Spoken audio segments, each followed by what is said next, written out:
अरे ससुर जी, आप यहाँ पे? मैं आप ही के पास आ रही थी। वो क्या है ना, मैं नहाने के लिए जा रही हूँ, तो आप मेरे साथ ही चले मेरे वॉशरूम में। मेरी पीठ पे ना साबुन लगा देना, जैसे मैंने आपकी पीठ पे साबुन लगाई थी ना उस दिन, बिल्कुल वैसे ही। अरे बहू क्या बोल रही है तू? अरे मैं तेरा ससुर हूँ, मैं तेरी पीठ साफ कर दूँ? क्यों ससुर जी, मैं आपकी बहू तो फिर क्या हो गया? मैंने भी तो आपकी पीठ पे साबुन लगाई थी। आप मेरी पीठ पे साबुन लगा दोगे तो क्या ही हो जाएगा?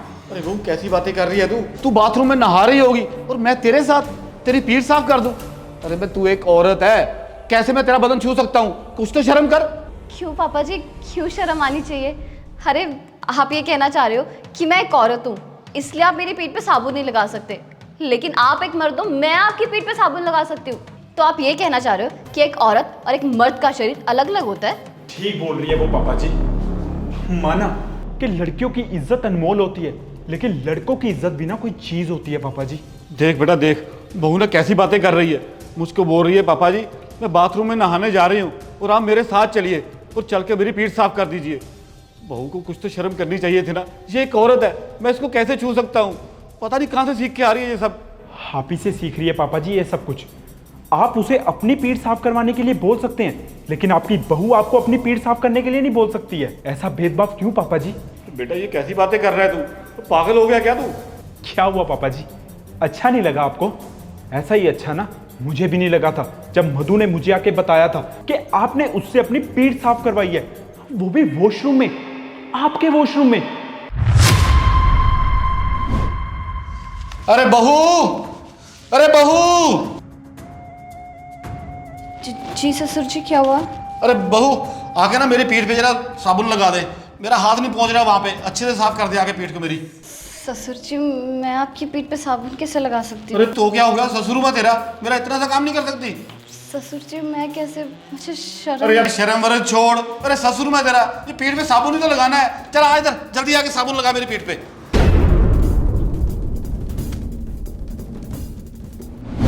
पापा जी आपने क्या बोला कि आप किसी औरत के शरीर को नहीं छू सकते हैं? तो एक औरत किसी गैर मर्द के शरीर को छुएगी तो उसे कैसा लगेगा? बुरा ही लगेगा ना।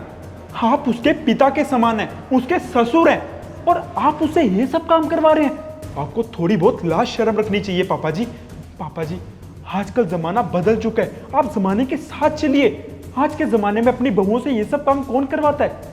अगर आप मधु को इज्जत दोगे ना तो बदले में वो भी आपको इज्जत देगी, वरना तो मैं क्या ही बोल सकता हूँ। आप मुझसे बड़े हैं, आपको ये सब चीजें समझनी चाहिए। और एक बात बताइए, आपने कभी अपनी बेटी से ये सब काम करवाया है? अपनी बेटी से कभी अपनी पीठ साफ करवाई है? नहीं बेटा। तो फिर आपने मधु को कैसे बोल दिया ये सब करने के लिए? जब उसने आपको अभी आके बोला कि आप उसकी पीठ साफ कर दीजिए उसके वॉशरूम में, तो आपको शर्म आई ना? यही शर्म आपको तभी भी रखनी चाहिए थी जब आप उससे ये सब काम करवा रहे थे। पापा जी इज्जत ना एक समान होती है, चाहे वो लड़के की हो या चाहे वो लड़की की। बेटा मुझे माफ कर दे, पता नहीं उस समय क्या सोच के मैंने बहू को ये बोल दिया कि आकर मेरी पीठ साफ कर दे। मुझे उस समय शर्म करनी चाहिए थी। मुझे तो आज एहसास हुआ जब बहू ने मुझे आके बोला कि आप पापा जी मेरी पीठ साफ कर देना, तो मुझे कितना बुरा लगा। उस समय बहू को भी कितना बुरा लगा होगा। ये भी तो मेरी बेटी जैसी है ना। मुझे माफ कर दे बेटा, आगे से ऐसा कभी नहीं होगा। नहीं ससुर जी, आप माफ़ी मत मांगिए। मैं आपकी बहू हूँ, आप मेरे ससुर हैं, और बहू और ससुर के बीच का जो रिश्ता होता है ना वो बहुत पवित्र होता है। और मैं आपको यही रियलाइज़ करवाना चाहती थी कि बहू और ससुर के बीच का जो रिश्ता होता है ना उसमें शर्म का पर्दा होना बहुत ज़रूरी है।